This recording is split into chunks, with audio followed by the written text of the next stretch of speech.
Lag BaOmer,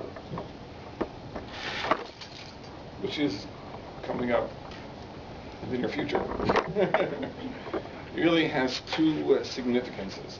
Number one, it marks the end of the plague which took away the students of Rabbi Akiva. 24,000 students of Rabbi Akiva were taken.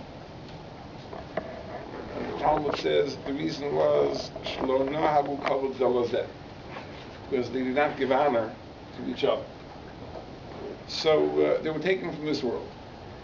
And the Talmud says that the world was desolate. The world was desolate until Rabbi Akiva managed to assemble 5 new students, and it was through them that the Masorah, the tradition, was perpetuated. And I think about that, it's an amazing thing. It's really an amazing thing. That there would have been 24,000 students of Rabbi Akiva, and they were replaced by 5. So how much less Torah did we receive? There was a Masorah, a tradition that would have been transmitted through 24,000. Instead, it was transmitted through a mere 5. But the dying stopped on Lag BaOmer. That's the tradition. Actually, there are 2 opinions. The Beis Yosef brings 2 opinions. One opinion is that the dying stopped on the 34th day of the Omer. And that's why the Sfardim really observed Avelus until the morning of the 34th. But the Ashkenazim followed the other opinion that the deaths stopped on the 33rd, and therefore on the morning of the 33rd, the mourning concludes. One of those 5 students happened to have been Rabbi Shimon Bar Yochai, the famous Rabbi Shimon Bar Yochai. And Rabbi Shimon Bar Yochai also passed away on Lag BaOmer. And in the Zohar, let me just mention, it's assumed, it's conventional wisdom, that the Zohar was written by Rabbi Shimon Bar Yochai. It was not actually written by Rabbi Shimon Bar Yochai. It's Rabbi Shimon Bar Yochai's teachings. It was written by his students. And that's why the Zohar contains an account of his death, which would be impossible if he would have written the work himself. And the part of the Zohar which contains an account of his death is called the Idra Zuta. And this part of the Zohar, it says that Rabbi Shimon Bar Yochai told his students that today, on this day of his passing, he's going to reveal the greatest secrets. That all the mystical secrets that are revealed in his lifetime, the greatest secrets are going to be revealed in this day. And you may know, there is a very famous letter from the Baal HaTanya, not about Shimon Bar Yochai, but generally about tzaddikim, where he says that tzaddikim attain their highest level, their highest spiritual level, on the day that they die. This is when they achieve their highest level. The reason for that may be as follows. Because we know that a person is comprised of a body and a soul. And the body is a constraint. The body constrains the soul. So there's a limit to what the soul can achieve because the body is holding on to it. When the grip of the body begins to loosen, then the soul is more free to attach itself to the spiritual dimension, and it can achieve more than it can when it is constrained by the body. So at the time of death, this is when the body begins to release its grip. The Yetzias Neshama, the departure of the soul, is imminent, and therefore if the person is conscious, the person achieves his highest level in the moments immediately before his death. So the Shimon Bar Yochai says in the Zohar, this is the day he's going to receive the greatest secrets, and he tells his students, therefore this should be a cause of celebration. And this is the Hilula of Shimon Bar Yochai, the celebration of Shimon Bar Yochai. We're not celebrating his death. We're celebrating the fact that it was on this day, the day of his death, that he revealed the greatest secrets of Torah, and therefore that is a cause for celebration. Obviously, we're not dancing on his grave. Certainly we should lament the loss of such a great tzaddik, but the fact that these wonderful secrets of Torah were revealed, this is a cause for celebration. So the question is, are these two aspects of Lag BaOmer coincidental, or are they somehow related to each other? The idea, this is when the students of Rabbi Akiva stopped dying, and this is when Shimon Bar Yochai revealed his greatest secrets. I want to share with you an idea. We may have talked about it in the past, but I think it's something that is worth talking about, especially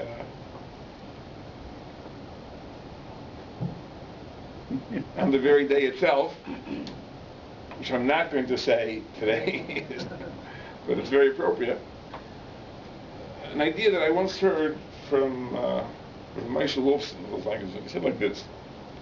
He said, you know, when we learn Torah, there is pshat, there is the superficial meaning of the verse, of the statement, and there is sod. There is the deeper meaning, the secret meaning. And everything in Torah has pshat and has sod. There is the literal surface meaning, and there's also the deeper understanding. And when we talk about the deeper understandings, there are many, many levels of depth.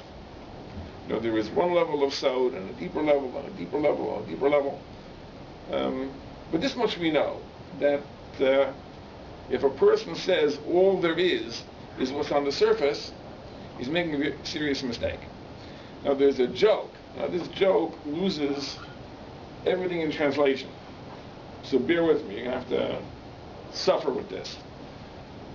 Michael will get it, because Michael is a man of Yiddish. We know that there were traditionally 4 levels of understanding. Pshat, Remez, Drush, and Sod. Pshat is the literal surface meaning. Remez is the idea of allegory. That the various things in the Parsha may correspond to something else. For example, if you read the book of Shir HaShirim, Shir HaShirim on the level of Pshat is a love song between a man and a woman. But on the level of allegory, it's a song about the love, the relationship between the Ribono Shel Olam and the Jewish people. So if you study Shir HaShirim properly, you see that every detail of the story corresponds to some aspect of God and some aspect of the Jewish people. So that's the idea of Remez. Then there's Drush. Drush is homiletic interpretation, which sometimes takes phrases out of context. It takes phrases out of context. And sometimes Chazal will take a pasuk and interpret it in a way which is very, very beautiful. It brings home a very powerful lesson. But if you try to go back to the entire chapter and fit the verse back in, it doesn't fit. It doesn't fit. It doesn't fit in the context. But Drush is a method of interpretation which allows you to do that. The idea being, because we understand that God gave Torah with many, many levels of interpretation. And He gave one interpretation in which the verses are contained within a context, and He gave another level of interpretation in which each verse can be taken independently and be used as a source for ideas. That's called Drush. So we have Pshat, Remez, Drush. Pei, Reish, Dalet, and Samach is Sod. Samach is the mystical interpretation, which of course is based on ideas of Kabbalah and so on and so forth. So they say like this: what about people who reject the idea of Sod? They say, okay, we can accept Pshat, surface meaning. We can accept Remez, allegory. We can accept homiletic interpretation, taking verses out of context. But mystical meaning, that there isn't. All there is Pei, Reish, Dalet. There's no Samach.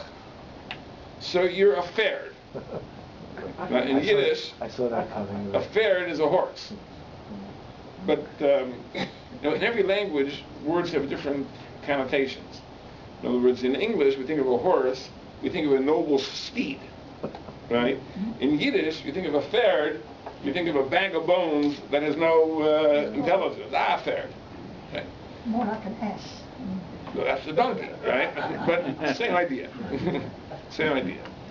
That will probably also get cut out of the tape. but that's the idea. You got it right. So they say if a person believes that all there is pshat, remez, and drush, and there's no sod, that person is a fair, right? They're missing something because there is undoubtedly a deeper dimension. Now, who revealed this deeper dimension to the world? That's Rabbi Shimon Bar Yochai. Who revealed this idea that there's a deeper dimension? That's Rabbi Shimon Bar Yochai. Rabbi Shimon Bar Yochai revealed the element of sod. That's the Zohar, that's the basic work of Jewish mysticism. He was the one that demonstrated this, or revealed this, that showed it to the world that there is this deeper meaning called sod. And therefore, everything that follows, whether it's the Kabbalah of Rav Moshe Cordovero, or the Kabbalah of the Arizal, or the Kabbalah of Rav Moshe Chaim Luzzatto, all the mystical traditions, all are rooted in the Zohar and ultimately in the teachings of Rabbi Shimon Bar Yochai. Now we have to know that in the same way that in Torah there is a pshat and there is a sod, there is a surface meaning, and there's also a deeper meaning. In every person, in a human being, there is a pshat and there is a sod. When you meet a person, the person presents himself or herself in a certain way. Now, this is what he seems to be. He seems to be a nice guy, etc. When you dig a little bit deeper, you discover amazing things. And just to give you an example, this comes to mind, because I had a conversation with someone this past week. This past week, I was in a certain shul, and I ran into a friend of mine, a person who I've known, I think, since I came to Toronto, so 15 years. And, he's a businessman, he manages properties, nice guy, we talk from time to time, etc. And he tells me that he studied philosophy in U of T for 5 years. I said, what? I couldn't believe it. He says, what was your area of expertise? So, existentialism. Kierkegaard, Sartre. I couldn't believe it. Like, this is the last guy in the world, you'd think, devoted 5 years of his life to the study of philosophy. That's a secret. Now, I'm not saying that it's necessarily an important secret, but it's a secret. It's something that I'm telling you, I knew him for 15 years, and I had no inkling. I mean, he kept it a secret. Let me tell you the truth. If I would have studied philosophy in U of T for 5 years, I wouldn't have been able to keep it a secret. You would know about it by now. This person kept it a secret. And the truth is like this, that for every person, and that's just a frivolous example, every person, there is a pshat, there is a surface meaning, and there is a sod. There's something very, very deep. And the reality is, putting all kidding aside, it's not a question of his degrees, his education, it's his greatness. Every individual, deep down, has greatness in him. The Tzadok HaKayin says an amazing thing. There's a verse. It's the introduction to Pirkei Avos all the time. Va'amech kulom tzadikim. It says that your nation, the Jewish nation, everyone is a tzaddik. Everyone is a tzaddik. Now this is the basis of the famous teaching that Kol Yisrael yesh lav chelek l'olam haba. Every Jew is a portion in the world to come. Va'amech kulom tzadikim. Now is that true? And is every Jew a tzaddik? I mean, you're lucky if you encounter one or two in a lifetime. Is everyone a tzaddik? So Tzadok HaKayin says yes. Every Jew, in some aspect of his life, is a tzaddik. Now, there are special individuals who are overall tzaddikim, but there are individuals who in every person, there is some aspect of him in which there is spiritual greatness, in which there is genuine piety. Like a realized greatness, you mean? Realized. There may be a mitzvah, a single deed, a single attitude, a single personality trait. Everybody is great. It could be a secret. It can be such a big secret, you don't know it yourself. I'm glad you said that. I mean, it's a very big secret. Moshe Rabbeinu had the problem. You don't even know it yourself. But it's true. Every person has greatness. And sometimes when you have the opportunity to really get to know somebody, and on the surface, on the pshat level, the person seems to be a very simple person. But you get to know the person, and you say, wow, this person really is very, very, very special. My father-in-law used to say that on every person in some area is a gaon, is a genius. There are some people that are renowned geniuses, but every person is good at something, and in that area they show gaonness, they show brilliance. That's on the level of that's the level of secret. Now, let's talk about the problem of the students of Rabbi Akiva. What was the problem? The problem was, they did not give respect to one another. Now, why did they not give respect to one another? Now, there's a misconception people have. People think they didn't like each other. They mistreated each other. They insulted each other. They spoke lashon hara about each other. God forbid. God forbid to say such a thing. They were students of Rabbi Akiva.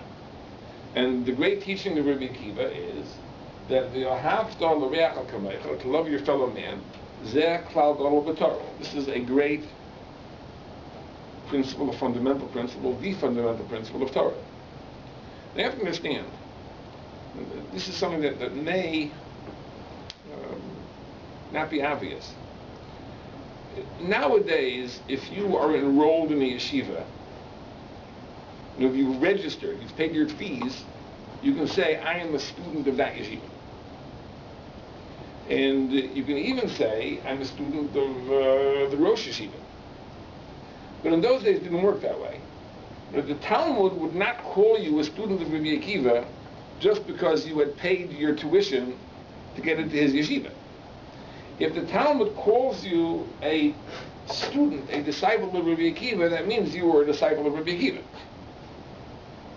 Right? Not obvious? Now, let's say, for example, you were enrolled in the yeshiva, but you didn't learn anything there. That you didn't pick anything up. So would we say that you were a disciple of that Rosh Yeshiva? You didn't learn anything from him. Who makes the call? The Rosh Yeshiva or the Talmud? Anybody can make the call. In other words, if a person learned in the yeshiva and didn't learn anything, anybody can tell them. Right? It's really obvious. I'm just saying that if the Talmud says that these 24,000 were students of Rabbi Akiva, it means they were students of Rabbi Akiva. It doesn't mean they had paid the tuition. It doesn't mean they were registered in the registrar's office. It means they were students of Rabbi Akiva. They had learned what Rabbi Akiva was going to teach. And so they shared his vision. They follow his hashkafa, you mean? His hashkafa, his vision, his ideas. And therefore, if Rabbi Akiva's most fundamental teaching is that to love your fellow man is the fundamental principle of Torah, certainly these 24,000 absorbed it, lived by it, practiced it. They were wonderful, they were kind, they would give each other the shirt off their backs. You see, the issue is not a question of loving one another. The question is a question of honoring one another. Now, what is the difference between love and honor? We pointed this out. Now, what does the Talmud say? You have to love your wife as you love yourself, but you have to honor your wife more than yourself. Now, whatever the explanation of that is, it means we're dealing with two different things. There's love and there's honor. Now, what is the difference? And the answer is very simple. We love the people that are like ourselves. We honor the people that we see as being special, as being unique. Because I love my brother because we have the same parents, we were brought up together, and so on and so forth. I respect my brother because I see he has certain unique characteristics that I don't have.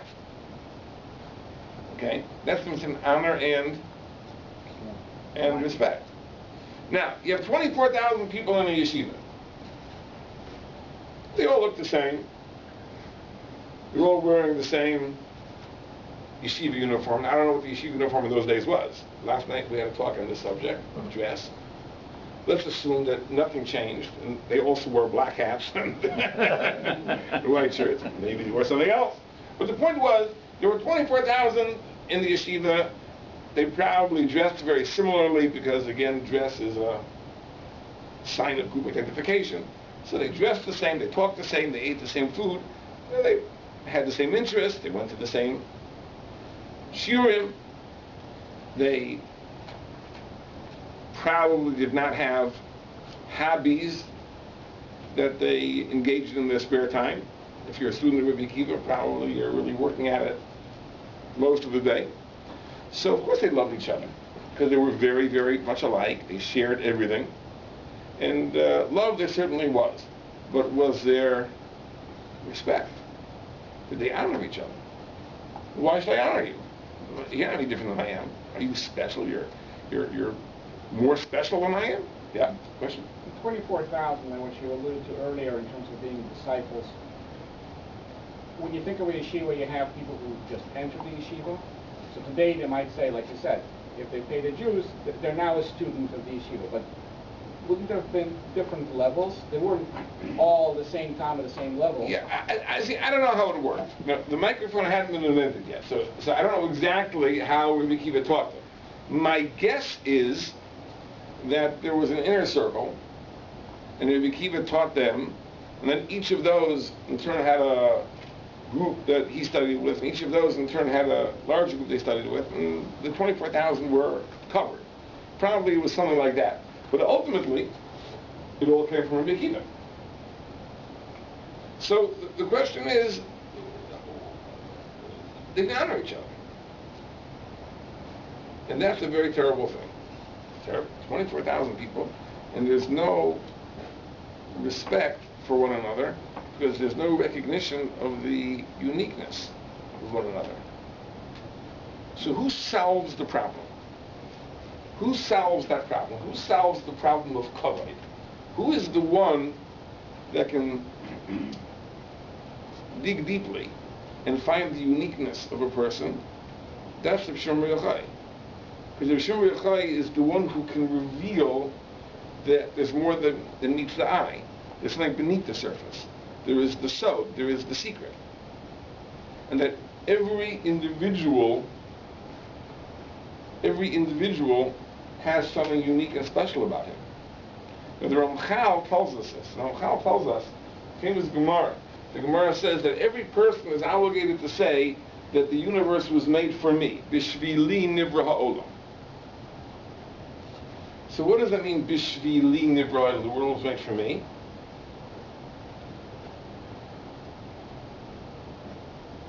Says Ramchal, every person has a unique mission. Every person has unique capabilities, talents to realize that mission. And there are no two people that are redundant. There is no person who is dispensable. You see, if there were two people who were given the same job, and it was a job that could be done by one, that means there's redundancy. There's nobody redundant. That is the revelation of Shimon Bar Yochai. And by the way, when you think about it for a second, it's really only in that sense that the loss of the 24,000 is so great. You see, for the same reason that the 24,000 didn't give respect to each other, because they saw each other as redundant, we really shouldn't lament their loss. In other words, if the 24,000 really were just extras, because whatever they were meant to accomplish could be accomplished by the 5, so what's the big deal? So we lost the 24,000, we still have the 5. In other words, once we solve the problem of lack of kavod by recognizing through the teaching of Shimon Bar Yochai that everybody is unique, then the loss of the 24,000 becomes a tragedy which is unimaginable. We're not talking about 24,000 generic people. We're talking about 24,000 people, each of whom is unique and special in every way. Now, I want to share with you an amazing idea. Chazal tell us there is nothing which is not hinted to in the Torah. Everything has a hint in the Torah. So where is there a hint to Lag BaOmer in the Torah? Where is there a hint to Lag BaOmer in the Torah? So there's a very interesting hint. Hasidic Svarim say, but they don't explain what I think the real significance of it is. There is a parsha in the Torah, word Lag, which is Lamed Gimel 33. If you reverse the letters, is Gal. Gal. So the word Gal is a word in the Bible. Where's the word? What does a Gal mean? Gal means a pile of stones. So where in the Torah is there a discussion about a pile of stones? And in the parsha is Vayetze. Remember the story, Lavan is in hot pursuit of Yaakov Avinu. And finally Lavan catches up, there's a confrontation, words are shared, etc. Peace is made, and they decide to make a covenant, a non-aggression covenant, and they're going to mark this covenant, symbolize this covenant with monuments that are erected. So there are two monuments that are erected. Yaakov takes a single stone and he erects it as a matzeva, as a monument. And then Yaakov tells his sons, gather stones, and they make a pile of stones, and together Yaakov's people and Lavan's people eat a meal on this pile of stones. Now the Torah tells us that the pile of stones was called Gal Eid, the pile of testimony. And this monument of the single stone, Lavan called it HaMitzpeh, the watchtower. The watchtower. As if to say that God will watch from above whether we are violating the treaty. Now the question is, why do you need two symbols of this covenant? The Gal and the Matzeva. What's the idea of the two? So the Mefarshim said like this.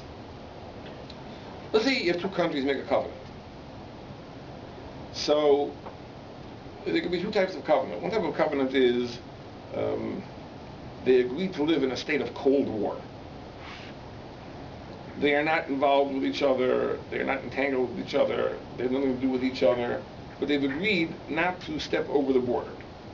I will remain on this side of the border, you remain on this side of the border, will be a non-aggression pact. Well, what is the critical element in maintaining such a pact? Verification. Or somehow you have to have some authority, whether it's the UN, whatever, watching to make sure that neither side oversteps the line. So Yaakov said, there is a symbolic watchtower. This is the matzeva, this is the mitzvah, this is the watchtower. This symbolizes the fact that God is watching from above. No better verification than that, right? That God is watching. That I'm not going to step over the line towards you. You're not going to step over the line towards me. And that's our covenant. That's the idea of a mitzvah, a watchtower. It's a symbol of the covenant. And God in heaven is the verification that neither side will violate the terms of the agreement. But there's a much more intense form of covenant, where the two parties become involved with one another. Economically, socially, they have joint programs, they trade with one another, etc. So what symbolizes that? The Gal. Where all the parties gather stones, the people of Lavan's side gather stones, the people of Yaakov's side gather stones, and they make a pile. And to really top it off, they eat a meal together on that pile of stones. That's the idea of the Gal. So these are two symbols of the covenant. The mitzvah is the symbol of the non-aggression aspect of the covenant, where God on high verifies, and the Gal is the symbol of the covenant which joins us together. Now, the truth is that when we learn that parsha, we'll discover there's a little bit of deception over here. Because Yaakov had no intention of ever making that type of peace covenant with love. But there's a very interesting Ramban that says that in the beginning of Parshas Vayishlach, when Yaakov was about to encounter Esav, so it says that Yaakov was scared, and Chazal asked the question, why was Yaakov scared? We know that way back, God promised Yaakov he would protect him all the time. And the Talmud answers that Yaakov was scared, Shema Yigrim Lachet, perhaps he had sinned, but Chazal don't tell us what the sin was that he was scared of. The Ramban offers a conjecture, the sin was the covenant with Lavan. That the Gal was a ruse. We don't know what, but it could be that idea. In other words, even giving Lavan the impression that he wanted to have some type of involvement with him, that already is illicit. So it's an interesting thing, food for thought when we get to Parshas Vayetze. But in any case, this is what the Gal symbolizes. Now the Gal is comprised of separate stones. Because the idea is that when you have this type of covenant, it isn't the idea that we lose our individual identities. It isn't a pile of dirt, and it isn't a single large rock. It is a pile of individual stones, meaning because each party to the covenant maintains his own identity, just there are entanglements socially and politically, economically, and so on and so forth. Now, by the way, I don't want to give a political science lecture, but this is really the question which the European Union has to grapple with. In other words, to what extent is there union, and to what extent does each country maintain its individual sovereignty? And this is I think for the most part, a fairly unresolved question. States' rights. Pardon? States' rights in the U.S. Well, that is a more resolved question, I think. I think that's what the Civil War kind of settled, one way or the other.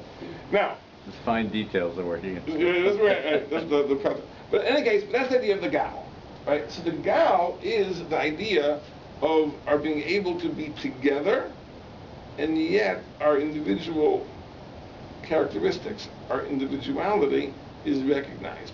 That's the remes for Lag BaOmer.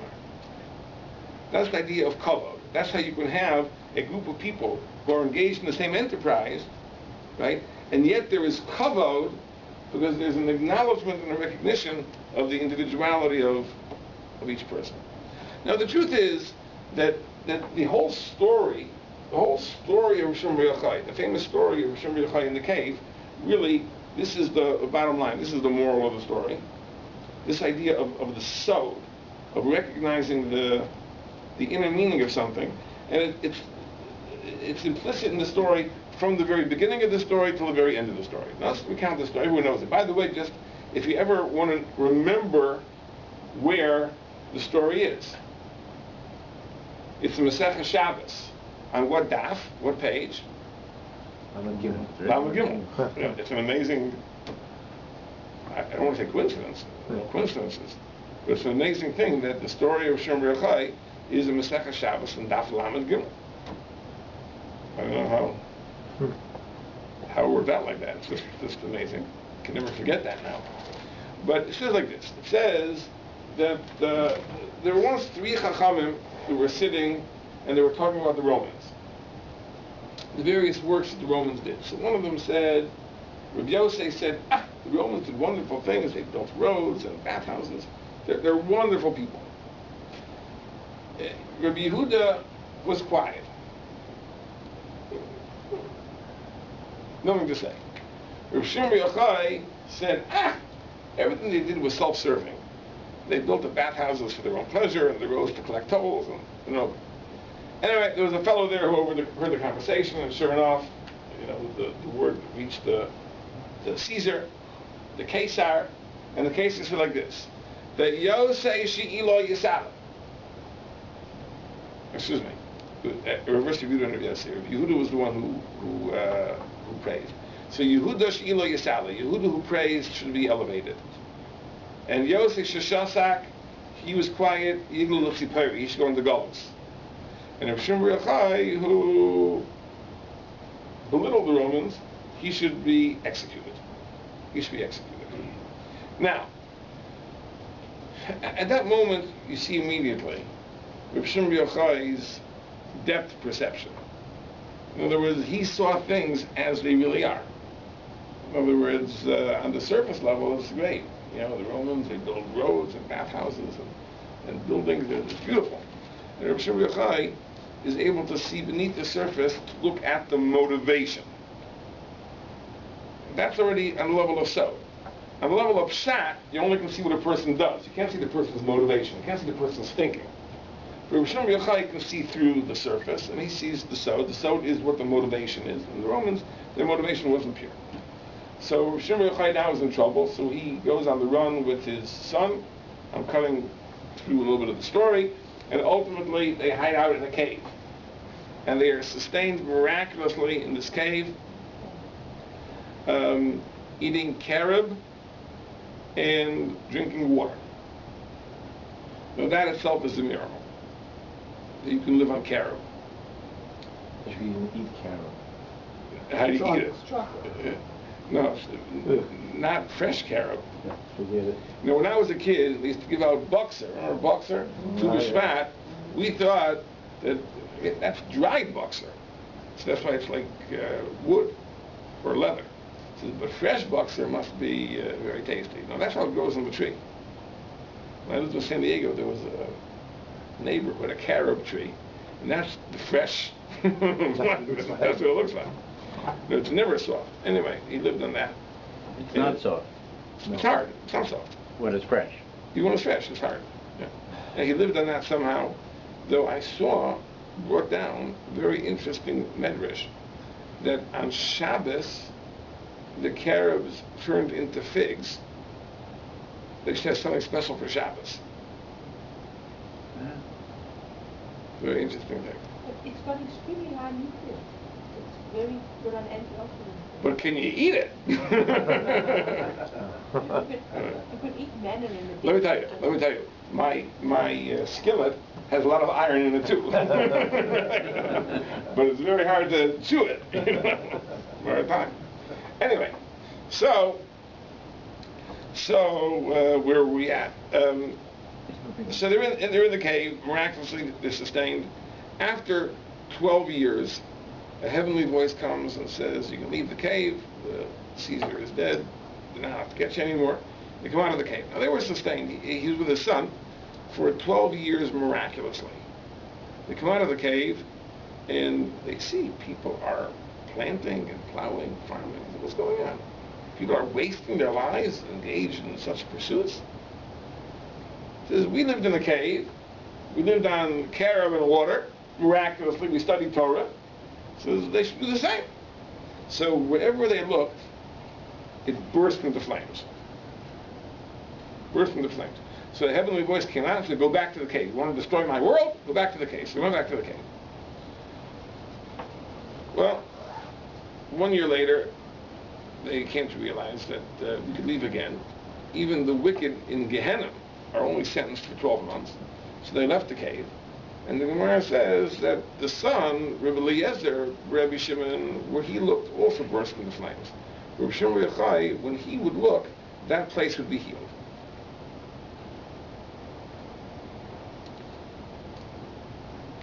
So the Gemara told the story that there was then a Jew they saw running. And the Jew was carrying 2 bundles of hadassim, of myrtle branches. So Shimon Bar Yochai said, where are you running to? What are you carrying this for? So he says, this is for Shabbos. Why 2? 1 corresponds to Zohar, the positive command, and 1 corresponds to Shomar, the negative command. So Shimon said to his son, see, look how beloved mitzvahs are today. And that's the end of the story. See, what's going on? In other words, you live in a cave 12 years, you live a supernatural existence, so you are very intolerant of people who are engaged in material pursuits. You don't see any worth in them. You see them as empty people wasting, squandering their lives. So God said to them, well, you haven't been learning enough. You have to learn more Torah. In other words, if you are so intolerant, that means you haven't learned your lessons well enough. Go back to the cave. After 1 year, the son didn't get it, but Rabbi Shimon Bar Yochai got it. And he was able to look at a person, a simple person, a farmer, a laborer. But he saw in this person, look how beloved mitzvahs are to this person. That he runs in the street, he runs with his 2 bundles of myrtle for Shabbos, one for Zachar, one for Shomer. That's the revelation of the secret. That's the revelation of the secret. And this is a part of the secret, that not everybody has to be like us. Not everyone has to do what we're doing. The world needs full-time scholars, the world needs farmers, and everyone has a role to play, and even those seemingly simple people are great in that mitzvahs are beloved to them. So this is a Shimon Bar Yochai through and through. So this is the idea of Shimon Bar Yochai. The Beis Aaron, the great Kalina Rebbe, said like this, said that just like the Ribono Shel Olam is the Ribono Shel Olam for everybody, Rabbi Shimon Bar Yochai is the Shimon Bar Yochai for everybody. What does that mean? It means like this. Let's say, for example, Albert Einstein would come back from the grave and give a lecture on physics. So it's not that people that are smarter would get a lot out of the lecture, and people that are not so smart would get a little bit out of the lecture. Because below a certain threshold of knowledge, you would get absolutely nothing out of it. Zero. Nothing. I would say, unless you have at least a master's degree in physics, there's not much likelihood you'd get anything out of a lecture at all. Okay? If you have a high school diploma, forget it. You're out of the ballpark. So, but the Ribono Shel Olam isn't that way. The Ribono Shel Olam, everyone has a relationship with. You can have a 3-year-old child, and he has a conception of God, an idea of God. It might be a primitive idea, it might be a very simple idea.